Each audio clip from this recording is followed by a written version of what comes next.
should venture off into axe throwing.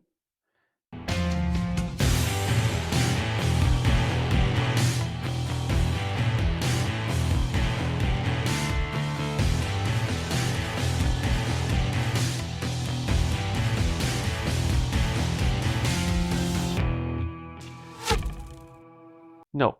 I want to throw axes now. No, you're not throwing axes at those straw bales. No, not them. Well, you know, I think it's a natural Exasperated progression. sigh. We're not bringing axes into the hall, and we're not bringing compound bows into the hall. I've had this conversation and discussion with Chi so many times. What do you mean we're not bringing compound bows into the hall? I thought I made that abundantly clear. You have a compound bow that you brought. John shoots a compound bow. John made up a very special type of unique target to shoot that in the hall, and John is a precision shot. So if John's allowed to do that, I should be allowed to throw some axes. No, not happening. Sorry.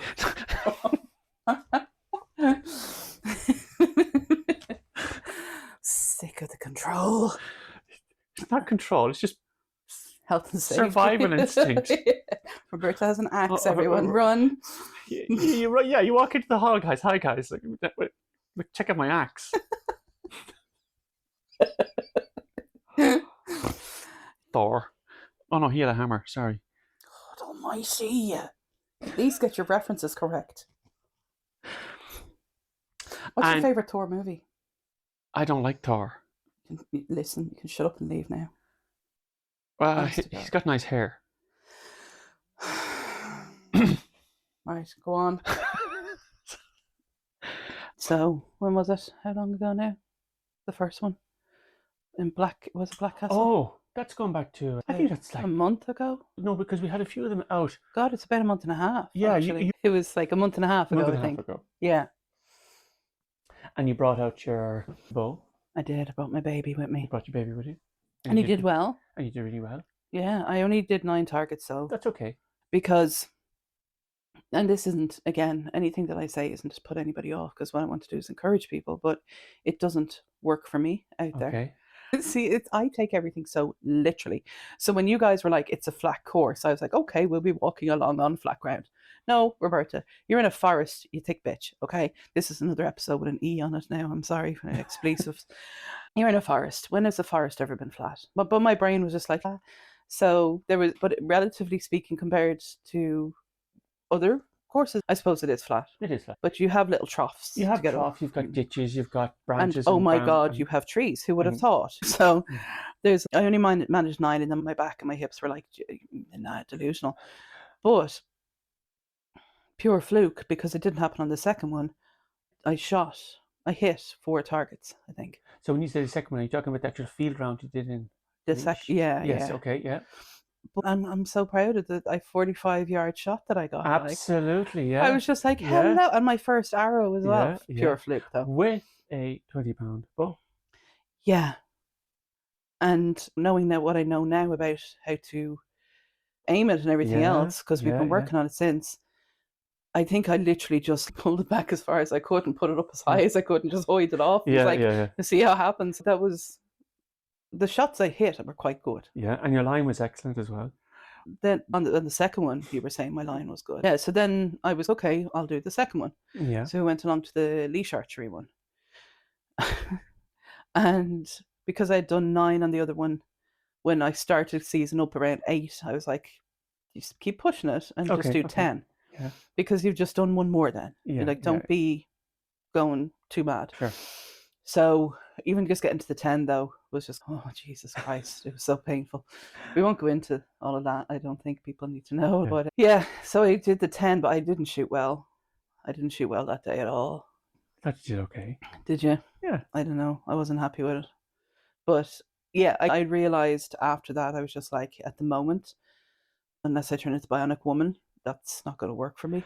You came out, you did the one in Black Castle, you did the one in Leash. Okay? Yeah. You came out, you gave them a try. You tried the 3 different types of competition then as well. You tried a 3D competition, you tried a field hunter competition. And even though they're in the woods, they're very different to each other. But you have that point of reference now.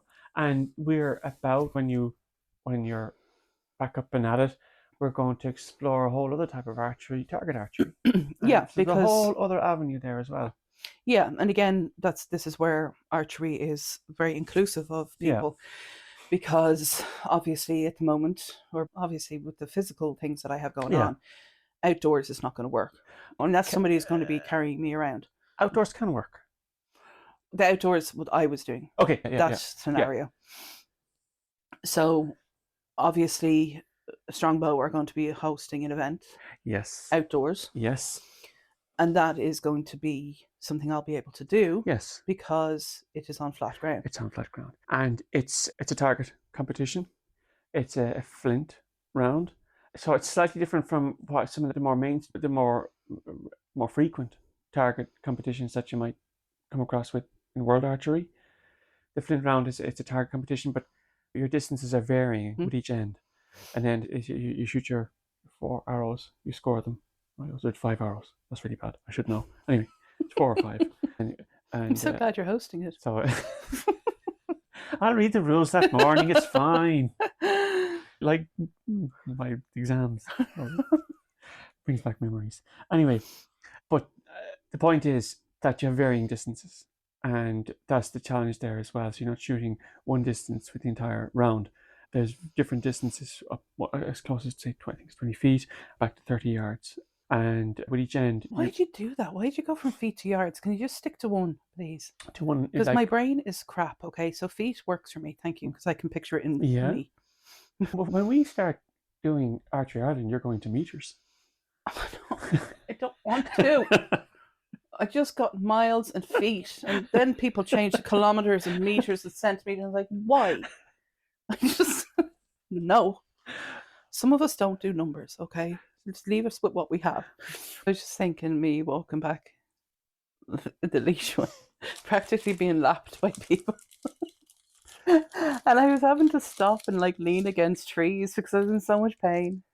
And people were like, "Are you okay?" And I was like, "Oh no, it's the fall earlier."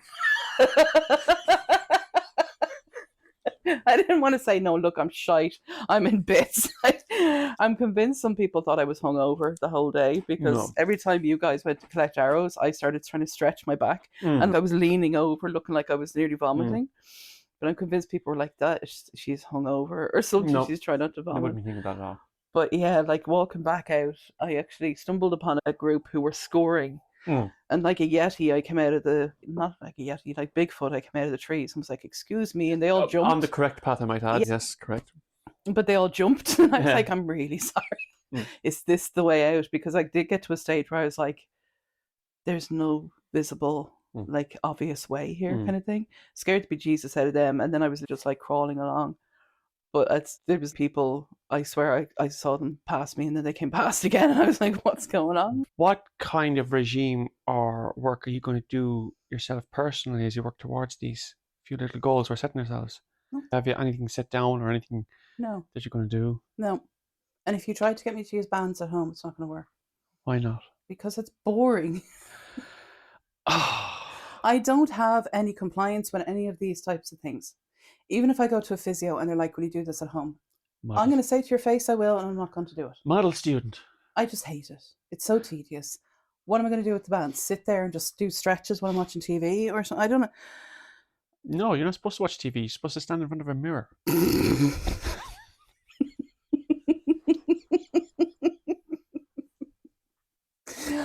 Oh, I can't wait till this podcast runs course. We've nothing to talk about. I can't deal with you anymore. You're supposed to work through your KSL cycle in front of a mirror and work at the band and use your stretchy bands. You're such a tool. Oh God! No. And look, I do have to apologize to our listeners. Like, we're just Did he tire? We're just filling space. Owen, I'm so tired. Stop. What would you expect me to be doing? It's not the stretchy bands. I'm asking you, what do you think you should be doing, or what is there any, have you kind of set yourself any kind of? We will do the competitions. They're very important. We'll work towards those. We work towards on your ranging, and if you're shooting barebow, how best to use that and set it up and aim with it and things like that. These are all things we'll do. But for yourself, is there any kind of mental or physical preparation that you see yourself doing? You just go. It's like everything to do with archery. It's just turn up and see how I go. No, I don't have any plans. It's literally just going to go along, get it done, leave it in the hall, come home. Okay. Because what I'm curious is, because I know you can shoot, we both know you can shoot well. Okay. You've seen it, you've demonstrated it. And then Yeah, but nobody sets off little confetti things when I do it. I'm sick of it. I demand acknowledgement. we clap. Do not. We do. Clap when I leave. That's it. Okay, I'll gather the guys around. We'll clap next time you. And we'll stand there and way to go, Roberta. Yay. Do a queen's chair. Yeah, cool. Go on. Yeah, okay. Okay, now I forgot what I was going to ask.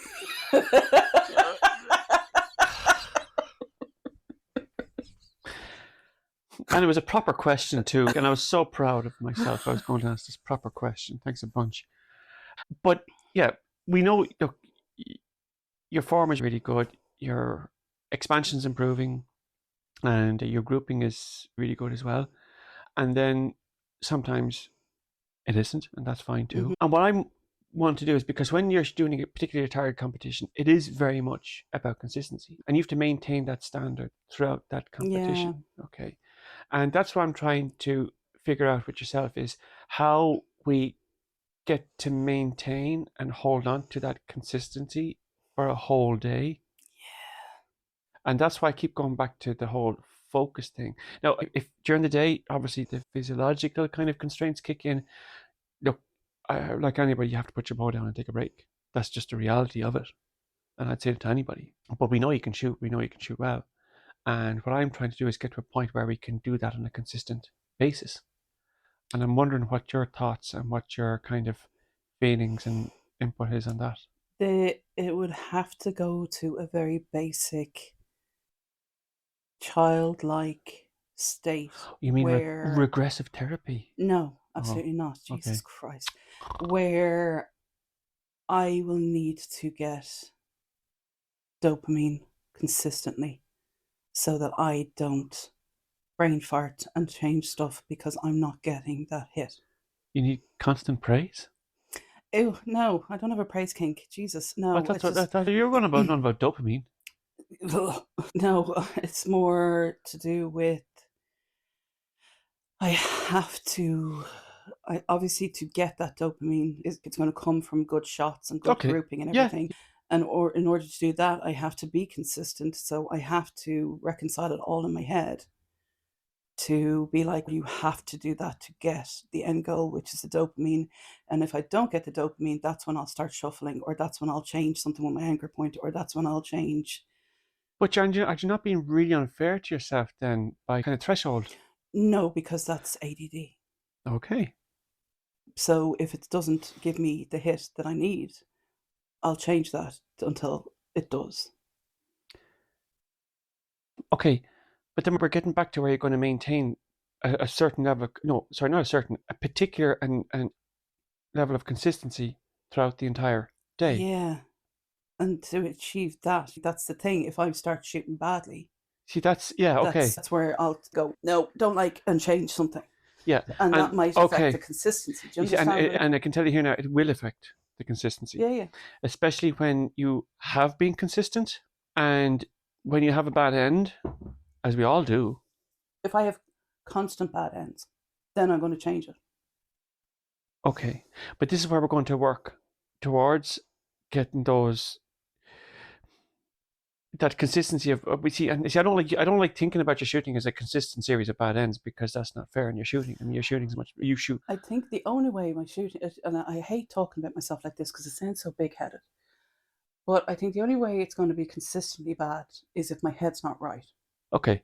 That's really it. And that's perfectly normal. That's not that's every archer says that. Yeah. I mean, that's the same for everybody. But it will, if the environment that I'm in is going to be really noisy. Yeah. If there's going to be, see, I've never been there, so I don't know. Okay. If there's going to be a lot of like noise around me, if there's going to be different colored lights, if there's going to be like the beeping thing, all of that is going to mess with my head for a while. Yeah. Because I have to filter things and tune it all out. Yeah. So that's going to be pulling all my attention. And I think that's where, if we can get you doing a few indoor competitions, it'll be great intro for you. Yeah. Because particularly the indoor ones, because The space is tight. You've got a lot of people on the line.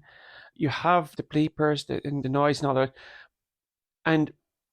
But before a competition starts, and they nearly always do there what they call the two sighter ends, where people can just step up and shoot two sets of arrows, just to make sure that the bows are tuned and just to dial in the targets to make sure that nothing's gone off, and that kind of does help people get into it eases them into the competition. Sure. Yeah. Now, I'm not saying it's at that point that you should really start working on yourself. That's just to ease yourself into what's going to happen for the next 5 or 6 hours. But I think, and it's the same with anybody who wants to take archery to the next level, it's not to promote the competitive aspect too intensely, but I think the sooner you compete and get into that environment, the sooner you're going to start getting more comfortable with it. Yeah. And the important thing is those first few competitions is not to overthink them and take them too seriously. But even the 2 shoots that I've done so far, yes, I didn't go in. I know one wasn't a competition. Even the competition one, I didn't go in going, have to do this, have to do that. Blah, blah, blah. Okay. It was a case of, we'll see what this is about. Yeah. And that's what I'm going to go into all of them about. Obviously, it'd be nice to get a freaking medal. But if I don't, but at least I know what I can do. And if I do the one in March and I don't perform as well as I thought I could, that's absolutely fine. Nobody knows what the situation in anything to do with their life is going to be that far ahead. There could be other stuff going on. Who knows? But I'm just literally going to go and just be like, great, I did that. Take it off the list or whatever. Yeah. And just getting back to the whole, what you mentioned there about the whole dopamine thing. Yeah. And that consistent kind of gratification. Like, that's what we're hoping with the few competitions, we'll kind of not necessarily quell it, but maybe have it more measured. No. Okay. No, what it'll do if I do well, it's going to heighten. Like, as in, I will be chasing that high. But see, this is the problem here. If that's what you're chasing, then I think it doesn't matter how good you are and how much work you've put in. If you're in that competition and you're shooting like maybe pushing 150 arrows, if you have a bad end, is that going to ruin your day now then? No, like a bad end is a bad end. Okay. That's fine. You go, okay, didn't do great there. What was the reason? Assess it or whatever. Okay. If it was a whole day of absolute shocker, then I'd be, what the hell was that? That's going to put me into a slump for about a week. Okay. That's perfectly normal because we've all been there. Yeah. But like a bad end doesn't throw me. Okay. Yeah. Because there's been times I've gone up to the hall and I've been shooting great, and then everything just goes absolutely all over the gaff. I don't get upset about it or whatever. Yeah. Okay, so why did that happen? Well, you were doing fine until then. What did you do to make that happen? Type of thing. Yeah. Does any of this make sense? No, it does, in fairness. Because I guarantee you people listening are like, she's talking shy. No, absolutely not. And if you don't mind me touching upon, I suppose, the whole physical hurdles that you face into as well, when it comes to archery, is there any routines or exercises or anything you do now to help you settle into your form or prepare your form or shoot or anything like that? Or is archery your sole, at the moment, your sole physical aspect of the pursuit of the sport? No. I don't do warm-ups, I don't do stretches, I don't do anything. Most of the time before I go, all I'll do is put freeze gel on my shoulder and on my knees, and then put physio tape on different parts. And then I put on the back brace sometimes, not all the time. I was at the start, I'd wear the back brace pretty much all the time. Now we'll see how we go. Now I can actually get through a session without it, but then there's other times where I'm like, no, I arrive and I'm like, I'm putting that on. Those would be the only things that I really do to prepare for it. And how do you feel then about using archery then as the sole, the actual shooting process itself being the sole physical element that you give to the shot? What I'd be worried about then, if there's underlying back issues, or if there's no separate element of core development or flexibility, but you're using archery itself as a sole element of that, would you be a little bit worried about you maybe compromising yourself in some way? No. Part of the reason that I don't want to go back and do the 3D in the forest is because that's fine, yeah. So that's why I've switched my focus. Yeah. in terms of indoor, like the archery is helping my Yes. core. Yeah. You know what I Yeah. mean? Doesn't look like it, but I can feel that it has. Yeah. And also like the measurement of not using the back brace all the time. Yeah. Like when there was times where afterwards I was absolutely crippled, and Mm. now I'm not as bad at all. Like it's just it in itself is helping massively. Like I said, and I think as I mentioned a couple of times, I mean, your expansion is really good. Like in fairness, Yeah, like, but when I that's- do the expansion, I probably could have done that earlier. Yeah. But I wasn't really. I think it's people have to get their head around it as well. To be fair. Well, it is shooting your shoulders back. Yeah, but Don't it doesn't have to be. expand this. It's not an exaggerated movement. It is about kind. The objective isn't to just bring your shoulder blades and have them touching each other. That's not. It's not necessarily about. No, it's about opening that. you up and. It's about using your back to help your shoulders to help execute the shot. It's not about getting them to compress, and that's what I mean by maybe when we talk about expansion, people think that that's what the maneuver is. We have to really strain ourselves back. No, it's about using those muscles to your ability. That you're not relying solely purely on just a static release. Sure. You know that you are using that Yeah. rotation. Yeah. Not necessarily in a kind of an intense way. Yeah, No. but it was something that I think a few weeks ago I asked you to take photos or something of what I was like when I shot and stuff, and that's when you were saying about the expansion, and that's when I was like, okay. And like I said, your expansion's good, and there was nothing about your release, your follow through that suggested anything untoward in any way, shape, or form. Otherwise, no, in fairness. No, you popped again. No, I hate talking about myself like this, but I think a lot of the time my form is really good. Yeah. But then, there are times when it's just, what are you doing?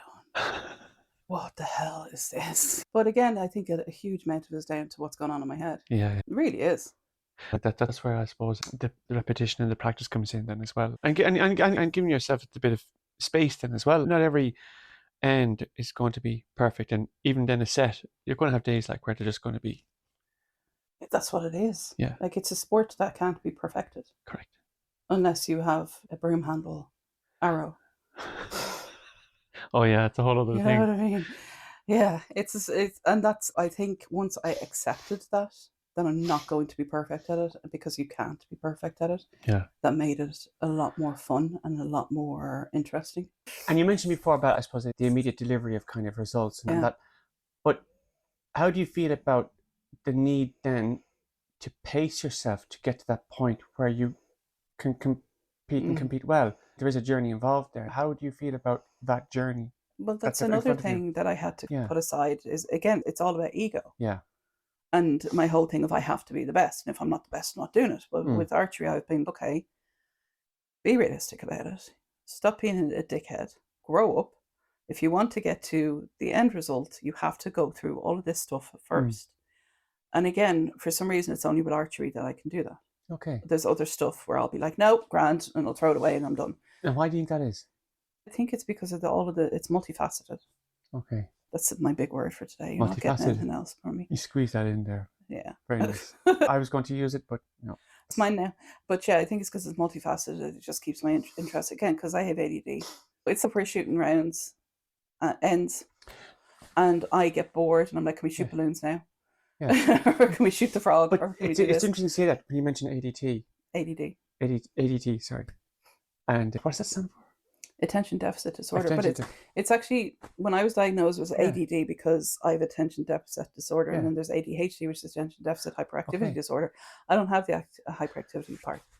Because it's interesting you say that, because as you said, I'm done shooting faces, I want to shoot balloons. That's fine. We'll put some balloons, no problem. There's your balloons. Okay, grand. But leaving that aside, one thing doesn't change, and that's your adherence to the technique and the process. So how does that sit with ADD? With ADD, you can really hyper focus on things that have your attention.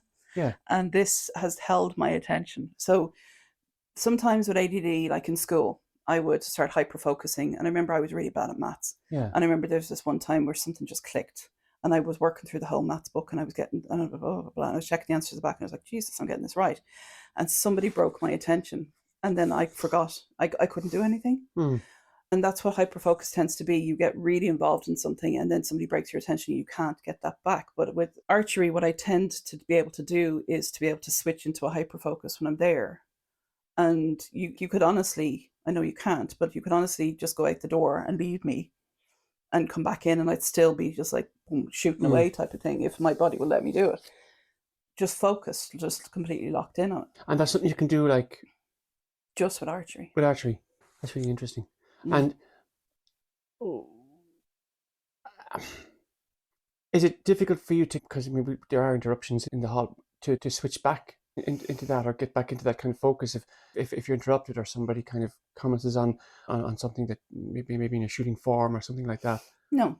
There are things like when the boys are whistling that will pull me out of it because I hate repetition, which is really weird. They'll be there whistling and it's repeating and I'll just be like, and that will pull me out of it. And so I have to say to them, can you just not do that? Because people are still trying to shoot type of thing. Yeah. But generally, no. Okay. And like I said, there's in the basic format that we go through when we're doing the beginner's course, there's 12 or 15 steps. And so you're able to adhere to them for the KSL cycle and go through that. Yeah, but as I said, sometimes I brain fart. Yeah.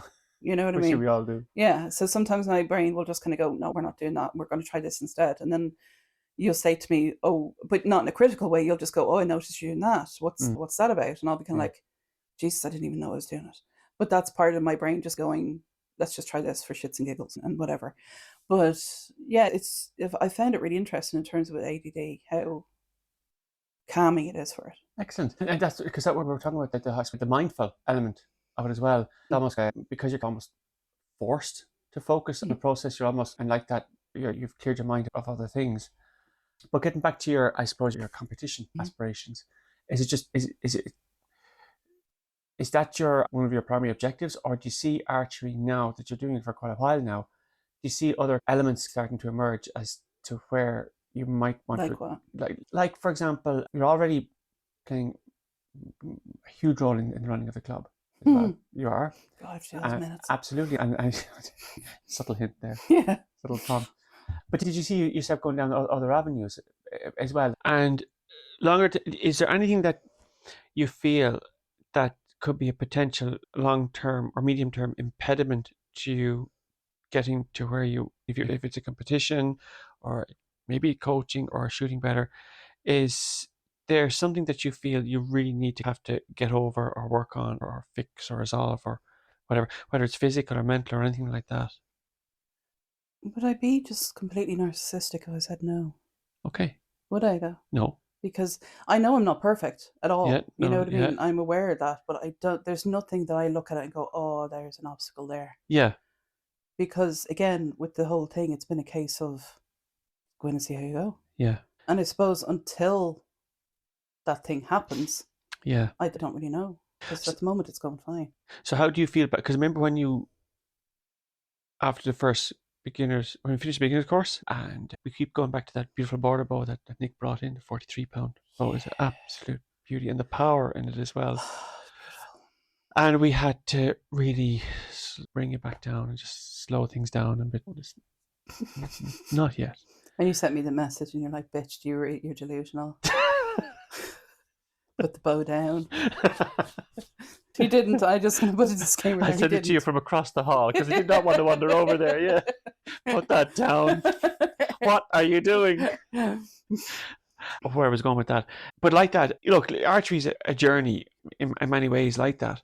And you're shooting your 20-pound bow, and you're getting amazing distances with it, like in fairness. But there's... You ask me would I like to increase the poundage? No, not just increase the poundage. I mean, look, I said, no, I'm not asking that because I don't think that's necessarily an objective in itself. Yeah. If you can shoot, I would. Yeah. But not to force it, just as a natural progression. Yeah. But do you have any kind of a beyond?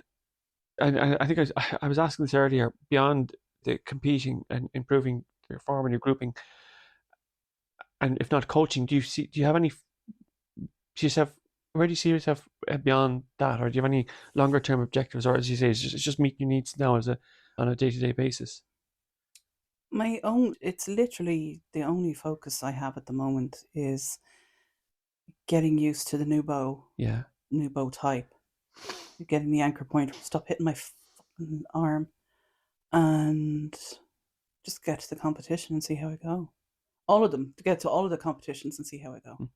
And Past that, no, there's nothing.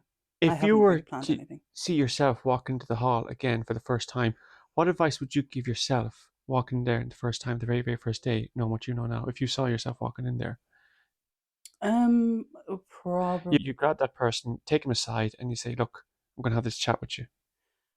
knowing me, I would be like, don't touch me. But also knowing me, I'd be like, yeah, you're grand. It would be a case of not chasing that perfection. You know what I mean? I don't think I've still got 100, like a spot on bullseye, ever. I don't think I have. Not many within the space you've been doing it. Not a lot of But that's the people. thing, like I was kind of like, do this and that'll happen and blah, blah, blah. No, you delusional wench, that's not going to happen. So probably would be a case of, oh, you're just going to go in and you're going to see how it goes. There is no plan to this. It's you listen to what they're telling you, you do your best, you see how you are. You're And not if going to be perfect. and what long term advice would you give that person? Is that is it like long term, or would you? What advice would you give them, like in terms of how they approach it, or prepare for it, or train for it, or practice, or I, self care? it's a really hard question to answer because I still don't. There's nothing that I can tell them to do that I already do. Yeah. I don't. I haven't changed my self care. I haven't changed. I left the hall and I left it at the hall always. Okay. And I still do, except for one time. I still do that. And other than chasing the perfection, there's really nothing else I could tell her. But you will. It won't just remain the hall though. Eventually, because you are setting up a little area for you to practice. We're going to start going to the other range now, practicing there as well. Oh yeah, but I'll So still bow down. we will broaden it, like. No, but I'll still put the bow down, and that's left there. Yeah. So what I mean is, I'm not taking the Oh annoyance yeah. home. I'm not Yeah. taking the frustration home. I'm not taking whatever home. I leave the hall and put the stuff in the car, and that's that. That's really, because some people, like myself included, watches will carry all that stuff around for, I don't know, forever, I think. Yeah, no, I only did it once. I did it for about a week, and then I was like, yeah, done. Yeah. That was it. Fair enough. And do you think if it came to that, then that would be a major pitfall for you in archery if you started bringing stuff home like that? Or would it Yeah. be, or like some people, would it be just I won't say a motivation, but just something, a kind of a bit like a niggling thing that you just have to resolve, or fix, No. or get back to? And again, this is only with archery, and you're Yeah. probably making noise doing that, by the way.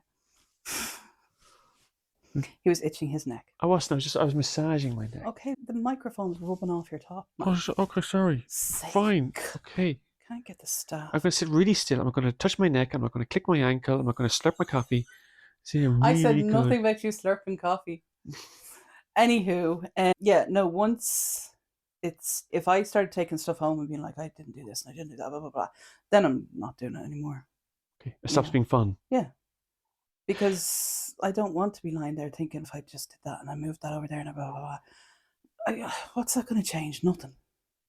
And is it actually for you more of a challenge thing, or is it a fun thing? Or is it both? Both. It's, again, I think I've said it a few times. It's trying to figure out, okay, if I move this slightly to the left, what impact is that going to have? If I move it up slightly, what impact is that going to have? If I'm leaning this way, how does that? It's all these little things. Yeah. And I get kind of pleasure from that. But it's also, once I figure out those little things, then it's fun as well, because it's kind of, hey, figured that out. There's a thing with ADD or ADHD, and with autism, I think, as well.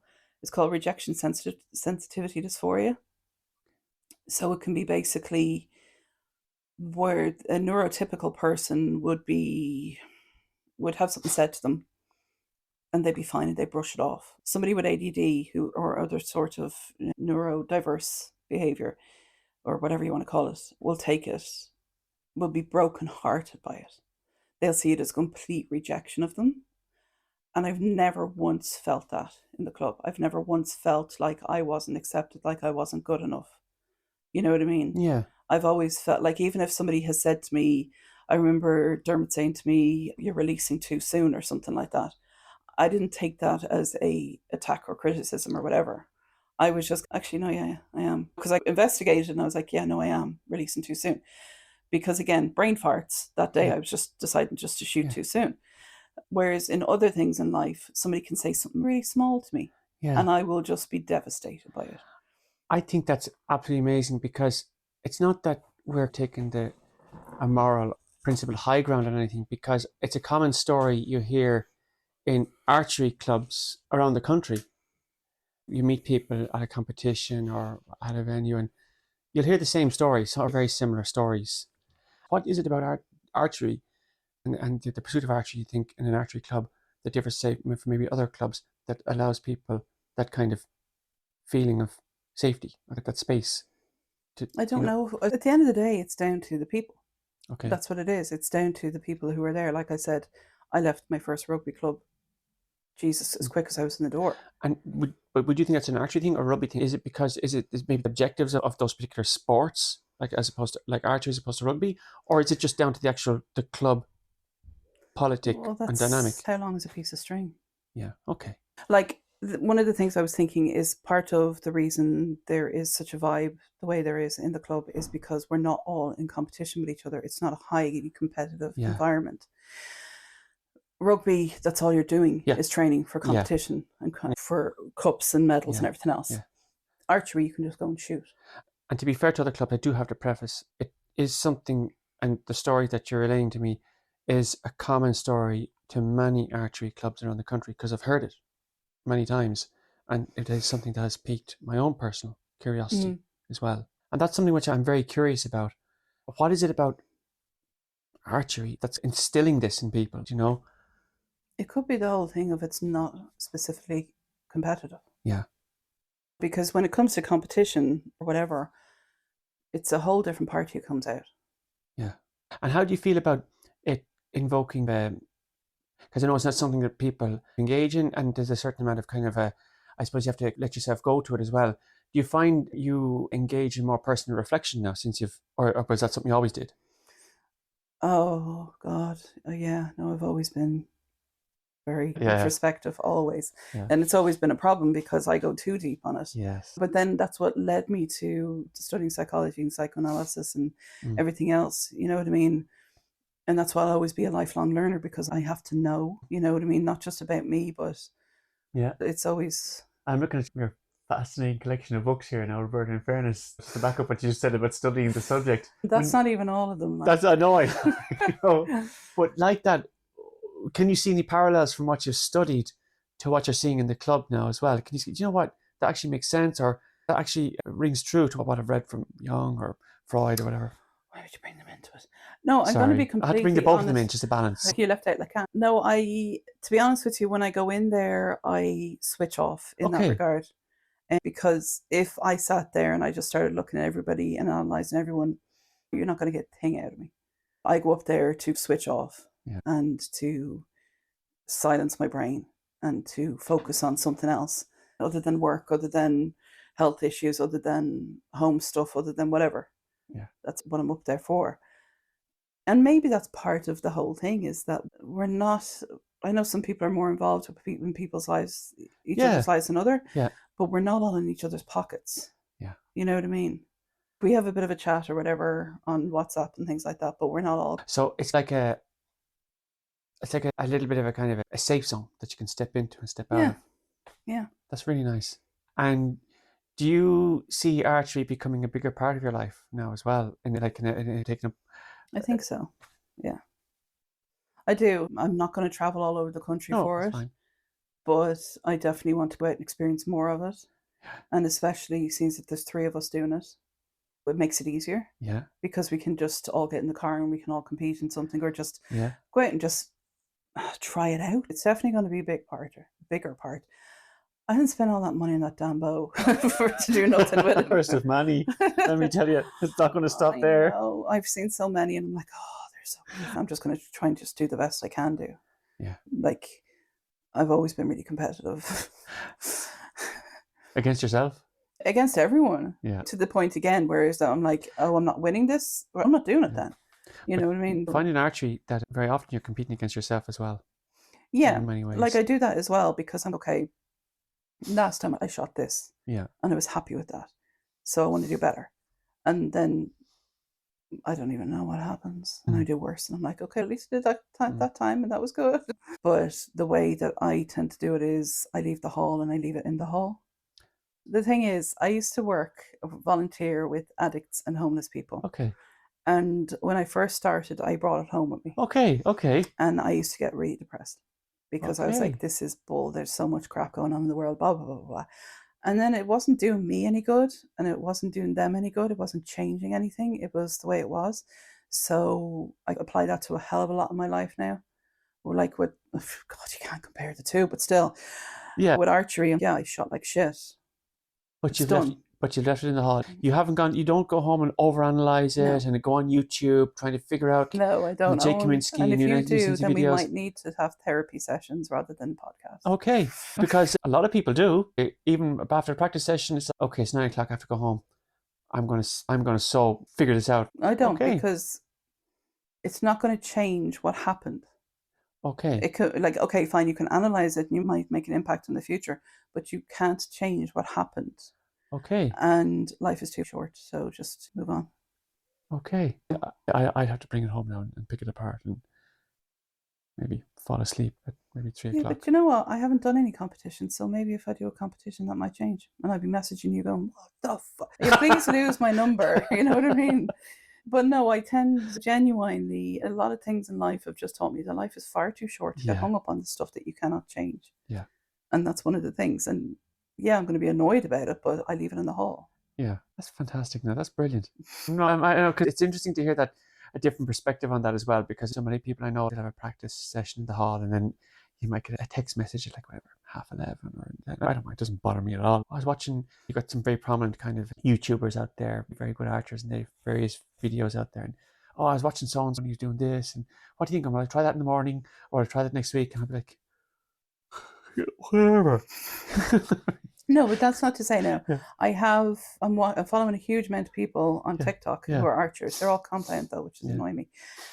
But I'm watching their stances and different things. Yeah. But I'm not, like, when you leave, I'm not going to be going, I have to watch that or anything. And like that, when you say that you leave it in the hall, whether it's in the hall or in the off chance you do bring it home, would you find, and you're sticking with it, fair play to you, but would you be self-critical of yourself if you had a bad end? Would you in the hall? Yeah, not at home. Okay. No, definitely not at home. Yeah. Because to me, your home is where you go to decompress. Okay. The fact that I did that big sigh at the same time, I come in and usually I'm in a lot of pain, so I'll like strap on some physiotherapy tape. If I don't already have some on, I'll change it. If I have some on, I'll change it. If I'll put on deep freeze stuff on my back, I'll take painkillers. I'll do all of that kind of stuff. And I just relax. You know what I mean? Because again, can't change any of it. Yeah. So the archery club for you is kind of like almost like an area where you can, I suppose, an area of focus on. It's therapy. Yeah. It's like any therapy. You go in, you dump it all out there. Yeah. You close the door and you walk away, and that's that therapy done. I'm not carrying it with me anymore. That's my kind of weird view on it. Yeah. No, it's funny because it's, again, for myself as well, it's I suppose there is a very strong therapeutic aspect to it as well.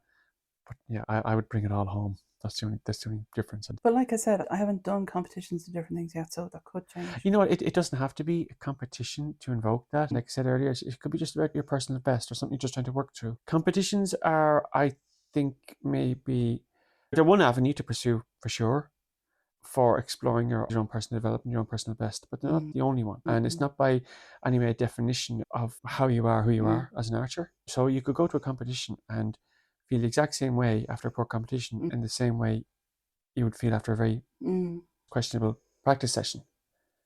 You know. With regards to just leaving it behind type of thing, my bow is in the office. Yeah. So it's like when I finish work, I close the door and that's done. Okay. You know what I mean? The office it's in there, that's work and that's it. The bow is in there as well. The door is closed. We'll deal with that. And you don't see that changing.